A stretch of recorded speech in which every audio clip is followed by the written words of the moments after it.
Hello and welcome to this week's episode of Wealth and Women. Today your hosts are Tracy Brooks and myself, Hazel Bowen, and we're joined by a special guest, Emma Gill from Mills & Reeve.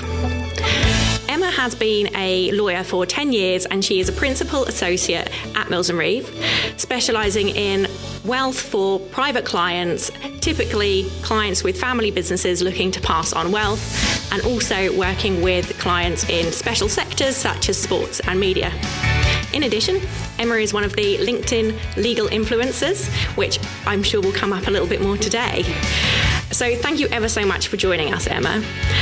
To get started, it would be great to hear a bit about your journey into working in wealth in the legal side. Yeah, sure. Thank you very much for having me. So I think for me, I didn't necessarily see it as a journey into working in wealth. It was a journey into the legal sector, and then I've just ended up in a wealth-specific part of that. So for me, I didn't have big aspirations of being a lawyer when I was a small child or anything like that. But I did a law A-level, and I found it really interesting.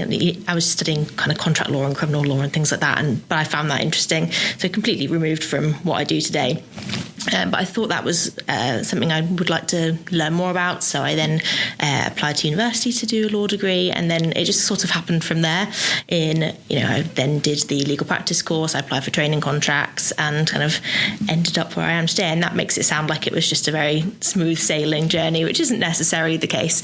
But once I found my way into the legal sector, during my training contract, I worked in a few different areas of the business, and then really enjoyed working in the private client team and working with families looking to transition wealth and do their estate planning and things like that. So just kind of found myself there, and I really loved it. Thank you. Just because most of our listeners are going to be in financial services, financial planning type roles, can you just give us an overview, I'm going to say, of a typical day, although I know for you a typical day will be very varied, but please, if you can. Sure. I think for the kind of traditional way in which you think private client lawyers work tends to be the kind of wills and probate sort of work type. So meeting with clients to talk about their wills, any other estate planning that they might want to do, or then helping bereaved families through the probate process after one of their loved ones has passed away. So that's the kind of conventional private client practice, which I do a bit of. I do quite a lot of wills for clients, particularly a lot of the sports clients in the media sector. And I think from there, a lot of what I've tended to do more recently is that broader estate planning and lifetime planning piece, which obviously leans in quite well to a lot of the things that you do on the financial planning side. And I think there's a real kind of synergy there between the roles and working with families to kind of help them through collaboratively and holistically. So a lot of that is talking about making lifetime gifts, thinking about their pension arrangements, obviously not to the same degree that you do, but thinking about how they fund their kind of how they want to live their lives, what they want to do with their wealth, how they want to pass it on to the next generation, the legacy they might want to leave from there. So that's kind of a lot of it. So for me, a lot of business owning clients. So there's the kind of personal wealth piece, but also the company wealth. And one of the things that we do a lot at Mills & Reeve is really making sure that those aspects all tie together. So I spend quite a lot of time looking at articles of association and shareholders agreements rather than just that kind of stereotypical wills and probate angle, just to really make sure everything dovetails nicely together, and we can set things up in the right way for our clients. So there's a lot of meeting with clients, looking at their kind of corporate documents, or looking at other documents they've got in place, existing wills, trust documents, looking at pension arrangements, that sort of thing. So that's my kind of day to day. It does sound quite similar to financial planning, and there's a bit like a slight overlap between financial planning and then also what you do. Do you when you're constructing a financial plan, do you have a financial advisor alongside you as well? So you get it to one point and then the financial planner takes it to another point, or do you tend to do it in isolation? Which way does it tend to work best? I think the way that it works best is, particularly with some of the larger, wealthier families, having all of the advisors working in tandem together. So having a, family meeting with the advisors once, twice a year to get everyone around the table and, talk through all of the issues so that, you've got the legal advice there, you've got the financial planning, probably some tax advice from an accountant or something like that. Everyone's sitting around the table and working through it all together. Particularly on the investment piece as well, reviewing a lot of that at the same time. So with some of the families that I act for, we do quite a lot of that. So I've got one client where we set up a family investment company a few years ago. And we make sure that we have those annual review meetings and work out, what the family's been up to over the years, what we need to do looking forward. Are the wills and things like that up to date? Do we need to make any tweaks to existing documents? Thinking about the tax returns for the trust, what the investments are held within the FIC, that sort of thing. So I feel like, as I said, that collaborative approach is really the best way to do things for our clients. It certainly shows that you are an expert in your field and have had quite a varied career, I would say, although with Mills & Reeve, being able to use knowledge and experience knowledge and learn from other areas of the business. Just to take a step back, you spoke very briefly about your journey so far from university. Mm-hmm. It would be great to explore your background prior to that, if that's okay. So just for context, both Tracy and I come from modest backgrounds, and in the financial services sector, that can be slightly different to the norm. So it'd be great to hear where you came from, if you're happy to share, and what inspired you to, and what pushed you, if anything, if other than yourself, to get you to where you are. Yeah, sure. Very similar for me, to be honest, and similarly in the legal sector, there is a kind of a larger than expected cohort of more wealthy families who move into the legal industry, whereas that was definitely not where I came from. So I grew up on the outskirts of the New Forest. My dad worked in agriculture, and my mum worked in the local college in the finance team there. And I was the first in my family to go to university, which was, fantastic, and everyone was very, very supportive. And I'd always been kind of a high achiever and had big goals as to what I wanted to achieve in life. And I didn't really know what those were going to be until I kind of found the legal sector. But there definitely was a kind of a steep curve out of that, and I particularly found that trying to get into law, we knew no one who worked in the legal sphere.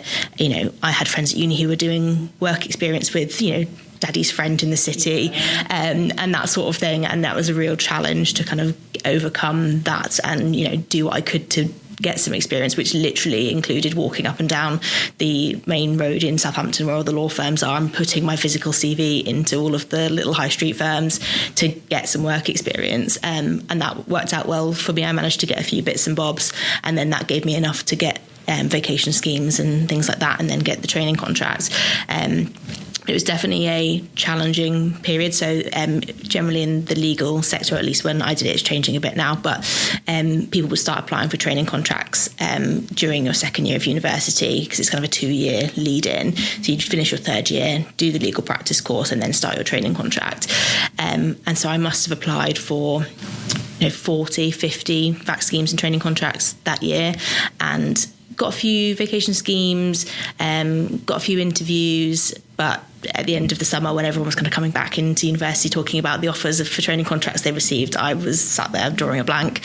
And so that was definitely a challenging time of, overcoming that constant rejection of feeling like your emails inbox every day was just, no, actually, sorry, we don't want you. And even where, you get quite far through a process of an application, and then, tough luck, we've chosen someone else. So I repeated that process the next year, in my third year, and that was actually the first year I applied to Mills & Reeve. I was at university in Birmingham, and they have an office there, and when we kind of crossed paths doing a free legal advice group that they did with the university. So I'd kind of been into the office in Birmingham and was like, right, this firm sounds really great, I'll give them a go. Not really thinking anything would come of it. It would just be another one of my list of 40 or 50 applications I made that year. But I got invited for an assessment centre, got the vacation scheme, and then got offered the training contract. And it was, after a long, long slog, it was amazing to actually get over that line. And it's really interesting then looking back at that now, is that was the dream, that was the end goal, is to get the training contract and then do the training contract and qualify.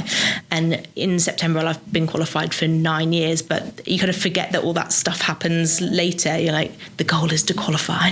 And so yeah, looking back on that time now, it's really wild to see how I was so fixated on that goal and doing everything I possibly could to get there, which was quite a challenge. Fantastic. And I'm assuming, as with our profession, there's a lot of exams involved, and I assume that you've set up a lot of exams and continue to do more exams. I'm on a break at the moment. I'm hoping not to do anything too soon. So the kind of university exams, and then a year of the legal practice course with some exams on it as well. And I thought at that point that my exam days were over. Little did I know, qualifying into the private client world is that everyone wants you to do STEP exams. So I started those. I think I must have been 1 year qualified when I started them, and over the course of 2 years did another 4 exams, which, Hazel, you're doing some of them at the moment. They are quite challenging exams. They are. I'd say that, I would say, because I've got the same qualifications, I would say they are one of the hardest exams I've ever sat. It's mentally draining exams, but well worth it. Definitely. And it was such a good time for me to do them. And I just qualified, and wanting to really upskill my technical knowledge. So a lot of people kind of either decide to do them straight away or wait until they've got the experience under their belt. And I think for me it was the right way to do it, because I was just desperate for all of that technical knowledge, and it's that you don't know what you don't know sort of thing. So I think for me it was really good, and luckily did it at a point in my career where things were a little bit more, I was more junior. I didn't have as many of the kind of pressures of things that kind of come as you get more qualified. But it was a really, really worthwhile. But like you say, they're such draining exams, and I found myself for that 2 years on a kind of a cycle of, giving all of myself to the STEP exams, all of my evenings and weekends, and then kind of coming out the other side and being like, okay, now what? What do I do in my free time? What do I do now? And then kind of re-establishing what life looks like without that. So I was quite glad to finish those. I think I finished them in 2019, and my initial thought was, okay, what do I do now? But actually, I think I'm happy where I am. We'll see. Never say never. And there's some of the newer qualifications they brought in with the kind of family business advising, where there's coursework and things like that. So maybe we'll do something like that in the future, but I don't see myself sitting any more exams anytime soon. Yeah, well, the family business one, I've got that one, and I'm doing that at the moment. Yeah, and a couple of people have asked me in the industry who don't have STEP. They're like, well, why are you doing it? What's the point of doing it? But I've just mentioned to Hazel this morning, it makes you more relatable and more relevant to that client, where they feel like, yeah, you understand me, what I'm going through. So I think you're going to get better connections, better relationship with those clients. So I think they're pretty important to have. Yeah, definitely. And I think the CPD aspect of it is really great as well. So I spent my morning at the STEP seminar in Cambridge, doing cross-border estate planning stuff, and it's stuff that I do a little bit of, but actually, it's not a normal part of my practice. But actually having those sorts of opportunities for learning from experts in their field. So and it gives you that awareness as well of what else is out there. And you might think, oh, that's actually an avenue I'm quite interested in, and you might want to delve into it. So if you, like I say, if you don't know about it, then exactly, you don't know what you don't know. You don't. It helps you have more broad conversations with clients as well, isn't it? Even if you don't advise in that particular area, to have an understanding of the things that they're coming to you talking about, and be able to speak with their advisors on a knowledgeable level, I think is really important. Moving off of exams, which would fall under successes, would you be happy to share any more successes or any challenges that you found along the way? We're here obviously as women today on the Wealth and Women podcast, so if there's anything in your profession that you think is a challenge for women particularly, or if not, which would obviously be wonderful, general challenges that you've had that you've been able to learn from, and sort of advice you might give. Yeah, so I think for me the kind of challenge career-wise was more accessing the profession and getting in at the outset. And that was perhaps more a social mobility piece than a female specific piece. The legal industry is quite heavily women based at the junior levels. I think the most recent stats are that non-partner solicitors is 62% are female. Once you get into that kind of the equity partnership, it's like 32% versus. So, as you progress, the female figures dwindle a little bit. But things are changing, things are moving on. Hopefully, in the next 20 years, that will kind of even out even more. But I think there's that challenge kind of as you progress through the legal industry.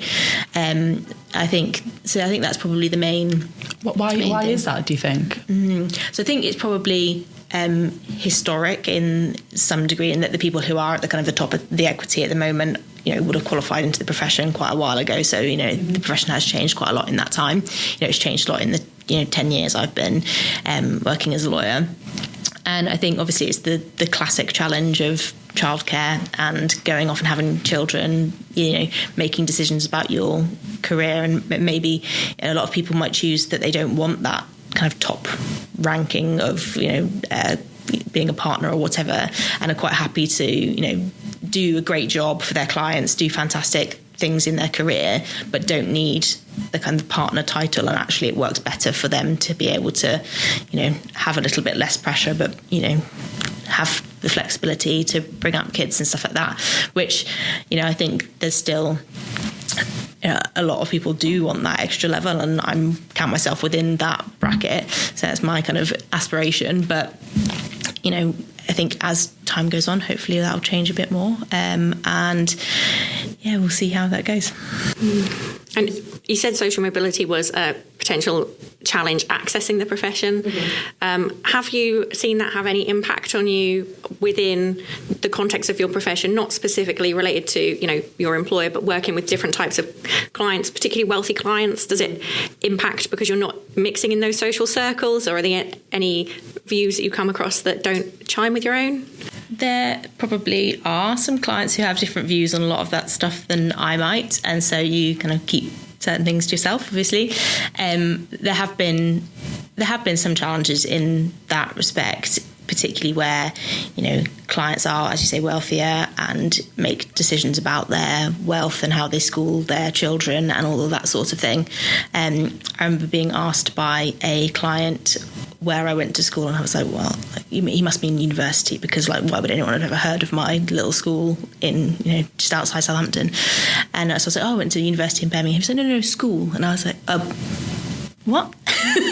And it was just, he couldn't comprehend that I could have achieved what I had achieved in my career without having been privately educated. So I think there are views like that some of these clients do have, but actually generally all of my clients are completely lovely and don't really think about that aspect of it. As long as I can do a good job, then doesn't matter.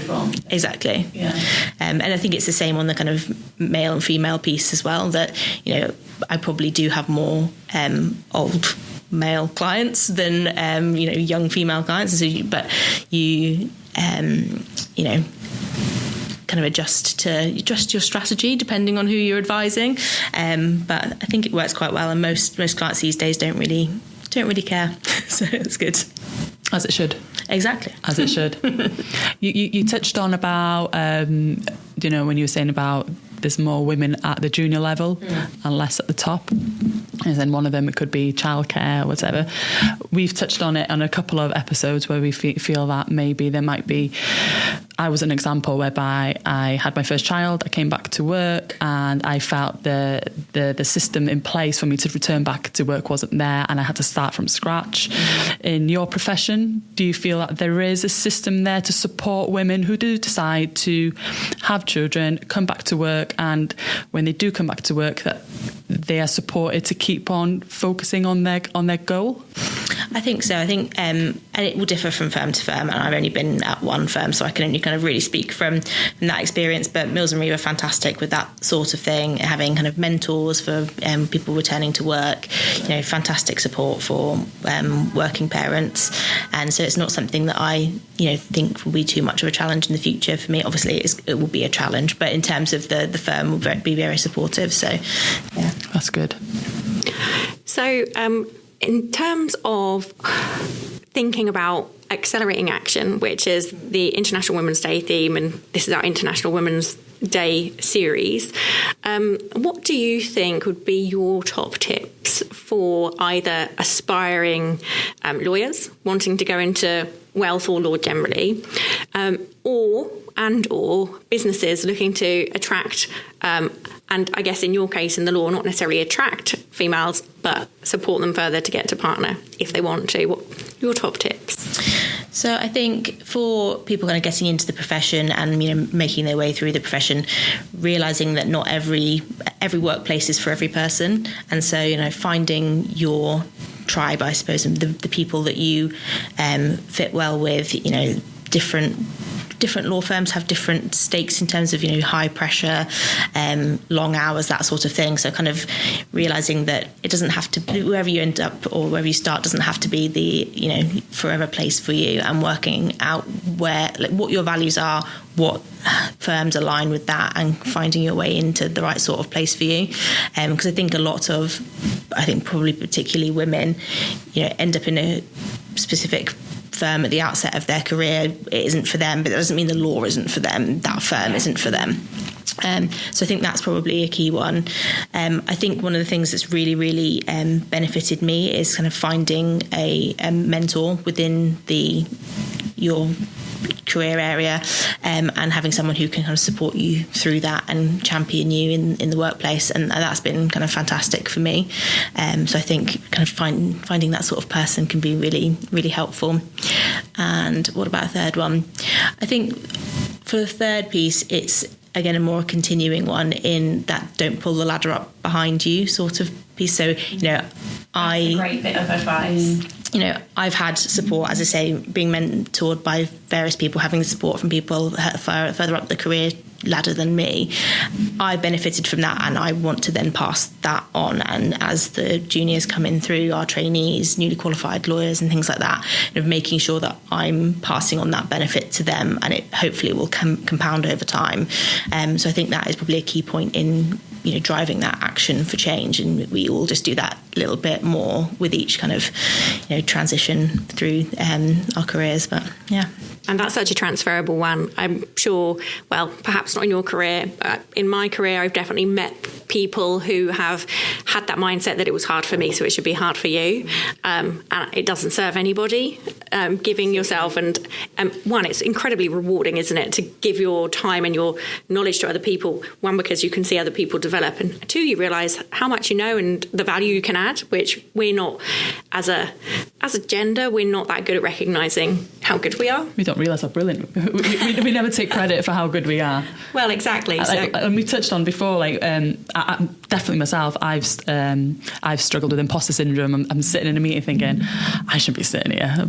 Actually, no, I definitely deserve to be sitting here, and I think women are renowned for struggling with this. So I've definitely struggled with imposter syndrome before, and one of the things that's really helped me is kind of reframing it as to what that imposter is trying to help me with, because that little imposter in your brain, it's doing it for a positive reason. It's trying to protect you from something. Yeah. So kind of every time I get that flag pop up of, imposter syndrome, it's like, okay, well, what is it trying to help me with? Is it trying to stop me from making a fool of myself, or is it trying to stop me from, taking on something that I shouldn't? And thinking from forward through that, and okay, well, it's trying to do that, so actually, well, maybe I just make sure that I do this a certain way, or I take this opportunity but not that one. And so reframing it that way has been really helpful for me. It's like an internal mentor. Exactly. I love that. So taking the conversation into a slightly different direction, probably some of our listeners will know that you are a LinkedIn legal influencer. Is that 2 times in a row that's happened? 3 now. 3 now. 3, yeah. So Checking my maths. tell us all about that. Okay, so I was promoted to Principal Associate. This is going back a little bit now. I was promoted to Principal Associate in 2023, and as part of that, I was asked by the private client team to run a project creating content for the team. So not that it would necessarily be me doing all of the content, but leading a team to produce it. So, you know, blogs and articles, webinars, seminars, things like that. And we were doing a really great job in producing all of these articles, and, you know, we'd all share them on LinkedIn and things like that. But actually, you would get 3 likes from some of your colleagues in a different office, and that would be about it. And lovely people like Hazel would like them as well. Hazel's always there. Yeah, Hazel's there. Massive supporter on LinkedIn, I love it. And so I was like, what is the point in us all putting in all of this effort if we're not actually really, you know, we've not got an audience for it? So I was kind of starting to adjust my strategy as to how I used LinkedIn, perhaps going a little bit more personal, talking about other things that I was doing. And then in April last year, I saw the release of the Legal Linked Influencers Q1 rankings, and one of my colleagues from our BD team was ranked in it, and I was like, ooh, if he can do this, maybe I can give it a go too. And I was like, oh, you know, it won't be next time round. I'll give it a go. Maybe I'll, you know, scrape my way into the top 100 at some point. But actually, through various things that happened, I then managed to find myself at number 21 in the rankings in the Q2. And so from there, it's just been kind of a bit of a whirlwind. And I think part of the success of it for me is as leaning into that more personal aspect. So the thing that kind of really took off is I went to see Taylor Swift at the Eras Tour 3 times last year, which if you follow me on LinkedIn, you will know because I don't stop talking about it. Love a bit of Taylor Swift. And the first time I went coincided with Mental Health Awareness Week, which is an area I'm really passionate about, having suffered with mental health issues in the past. And so, you know, I was like, actually, let's lean into the Swiftie vibes before the Eras Tour and also use it to talk about mental health. So I did a series of posts that week using Taylor Swift lyrics and tying it into mental health topics, talking about things like imposter syndrome or, the way that we present ourselves online being picture perfect when actually that's not necessarily what's going on underneath everything. And that just kind of exploded a little bit. And so I've kept up some of those posts, and, you know, maybe once a month or something, I'll do a Swiftie series post with some lyrics and talking about, you know, those sorts of things, maybe work-life balance or, you know, various kind of modern issues in the workplace, that sort of thing, you know, particularly for working women. And yeah, that's just kind of been how it all got started, I suppose. And then obviously still sharing all of the legal content that we're producing as a team, you know, other things that the firm is up to. So Muslim Reef have a fantastic culture, and we bang on about the culture that we have to everyone every time we talk to them. But actually, like, what does that mean? And so a lot of what I'm trying to do on LinkedIn is demonstrate what that firm culture looks like. So, you know, there was a post where I come back from holiday and I'd caught a cold or something on the plane and I was just absolutely wiped out. And so I was like, actually, I'm taking today as a sick leave day. Like, I could push myself through this and, like, you know, work myself into the ground. But actually, the thing that's best for everyone is for me to take the day and recover. And actually, I'm going to be better for my clients when I come back tomorrow, better for the business. Like, that is the key driver here. I shouldn't just be pushing myself through. And I think it's those sorts of posts when, you know, I get people from, you know, more junior people in the firm or elsewhere, or, you know, working elsewhere in the industry, who are like, I just really needed to hear that. I just really needed that sort of kind of, you know, that people are having those conversations, that it shouldn't just always be a grind. It shouldn't be, you know, forcing yourself through everything. And actually we are full human beings and, you know, have wider lives than just work. So I've, kind of kept that up, but that's kind of the LinkedIn story. Well, I think it's a great story. As someone who posts on LinkedIn, not to the extent you do, but fairly regularly, I know it's difficult to do at times, and particularly on where you're doing more personal content, that probably comes with some sense of vulnerability, I'm sure. So if you don't mind sharing, like, how have you worked through that? And obviously it's worked for you, so you worked through it, you think it's important, long may it continue, but explain that to us if that's okay. Yeah, I think definitely there's a vulnerability to it, and sometimes you just have to kind of click post and walk away and be like, I don't really want to think about this for a minute. And you can schedule posts. That's quite good as well. And you write it when you've got the time to do it, and schedule it to go up the next morning, and pretend that you didn't just tell everyone about, whatever issue is you're talking about today. But I think for me, just the support that's come off the back of it has been so incredible, including internally or from people I know, the conversations that I've had with other contacts, the conversations we've had over the years, Hazel, about some of these sorts of topics. It broadens out those conversations in a wider place as well. So the number of, I'll go for coffee with someone or a lunch, and they'll be like, oh, I saw your post about this. I struggle with that as well. And it just brings out that, something that sometimes is a bit of a taboo topic, whether that be, mental health or, talking about bereavement and things like that, actually just opening up those conversations. Normalising it. Exactly.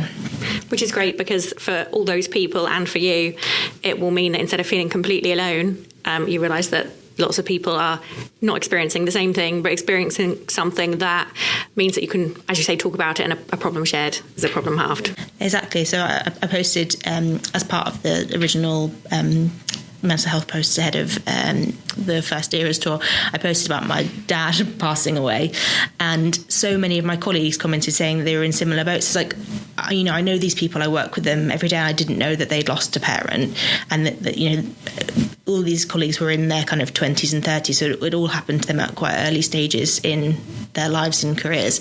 And it was just something you just don't know about people, because unless you do talk about those things and normalise those topics, then actually you don't get to learn these really important pieces of people's lives. And so I've definitely, bonded with people in a way that was completely different than I had been before. Yeah, and I also think, especially when you work in a professional industry, you want to keep the professional image. Yeah. And then so when you're talking about these kind of things, I'm feeling like this or this and the other, you feel like you're losing this hard structure that you've created. Yeah. So yeah, I think you're more relatable when you're kind of showing this vulnerable side, and yeah, I think it's great that you've done this. So to move on from that, can you, in the 10 years that you've been a lawyer, what have been your highlights to date? That's a good question. Besides sitting here today, obviously this is an amazing one. The things that spring to mind are all of the on paper successes, and I think this is probably something you'll resonate with in terms of that, like high achiever wanting those tickets. So my brain immediately goes, oh, that time I won an award, or that time, or that. So I think there's definitely some of those highlights in there. But I think actually some of the things that I've worked on have been amazing. So one of the projects I'm working on at the moment is a big trust restructuring job, and it sounds really dull to anyone who doesn't find this thing interesting. Doesn't sound dull to me. No, tell me more. Hopefully not to any of our listeners. And so it's been a huge project. Lots of trusts set up years and years ago, lots of documents to review. There's going to be a court application at some point, and it's just been like the most interesting project to get involved in. So I think that's been a massive career highlight, and actually seeing some of what I could do with that. So we had a conference with council in early days when we were looking at it, and I'm being sat in this room and having this back and forth with this KC. I was like, I actually know what I'm talking about. Oh, this is amazing. And just that sort of realization of the opposite of the imposter, like I can hold my own in this room, which is fantastic. And then I had another one that sprung to mind then at the middle. I was talking about that, which has now completely escaped me. So, I know what it was. So my other highlight would be a secondment I did in 2022. So I worked at HMRC for 6 months. Which was an incredible opportunity, and they needed someone with some trust expertise to help them out with some work that they had a bit of a backlog on. So I went in for 6 months, kind of cleared through all of that, and just getting to see how what we do in the private client space, or probably a lot of things you see as well in terms of the kind of tax regimes and stuff like that, and how that all plays out on the other side, and being what they consider the kind of the good side and with the bad side. Very different mindset. Probably see a very different. Exactly. That was a bit of a culture shift, but no, that was a really amazing opportunity as well. So yeah. That does sound fascinating to get an insight into what goes on the other side, as you say. Yeah, exactly. Not many people have had the opportunity, so it's been amazing to get that. So the next thing I'd like to ask is, we've heard so much about where you've got to and some of your great achievements, and also you've kindly shared some of the things that have been where you've been more vulnerable. You're, still in your sort of early-ish stage, I would say medium stage of your career, but, relative to how many years you've got left. So where from here? And I know that's a huge question, but... I think just keep on keeping on, really. So, I love the practice area that I work in. I love the firm. Just kind of keeping going. Obviously, the next hurdle is partnership, but we'll cross that bridge when we come to it, I think. So is that so far is that your goal, would you say? That's the plan, yeah. It'll be a few years before that happens, yeah. I'm obviously still fairly early stages. So I'll be 9 years PQE in September. So, yeah, a few more years before that. But that's the plan. And what happens, because I was trying to find a polite way to say, but you're very young, is what I was trying to say. Is that the PC way of doing it? But if partner's the aspirations and you get there in a few years, where can you go after partner? Or is it about just expanding your knowledge within the partnership role? I think it's probably the latter, and just kind of building your practice area, expanding what you do, taking on more senior roles within the partnership, whether that be heading up a team or heading up a sector or something like that. So just kind of progressing through that. So I think it's a little bit like what I'd said with the kind of qualifying point of like that's the line in the sand, and you're like desperately trying to get to that, but then there's a whole other world after it. And so we'll see what that looks like, but that's the plan. It sounds very exciting, and I'm sure you'll get there. Just sitting here listening to you, you've clearly achieved so much in such a short space of time. What do you think is the reason as to how you've become so successful in that time frame? What a question. Totally beat yourself up right now. Yeah, there's no time for modesty here. The imposter stop that. Get that mentor back on. A lot of hard work, a lot of drive. There have been highs and lows in that. But I think just, working quite hard to what I wanted to achieve.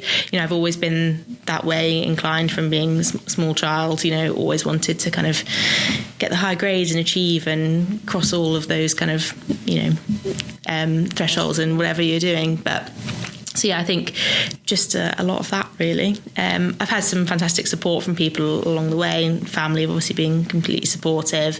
In the workplace, very supportive. The team I work in are fantastic. The partner I mainly work for has been kind of my biggest champion through my career and has always kind of put me into, rooms that I wasn't ready to be in yet, or put me forward for things that I didn't think I was ready for. So, coming back to the top tips, he's been a massive help for me in that way. And so actually, having that opportunity as well has been fantastic. Yeah. Good on you. Clearly, like mentors. We've touched on it quite a few times. Yeah. Finding a mentor, I think, is pretty important. We've touched on in the past there, especially women as financial planners. There's not many of us. Finding a female mentor is pretty difficult. So we're hoping doing something like this will demonstrate like we can be one, or try and reach out to find one. Yeah, you can't be what you can't see. Exactly. True. Exactly. Emma, thank you so much. That has been really interesting to hear about. A great insight as well for our listeners into the world of working in wealth from a completely different perspective, and seeing how much we overlap. And also great to hear all about your journey, the challenges, but also the majority successes. So thank you ever so much for joining us today. Thank you for having me.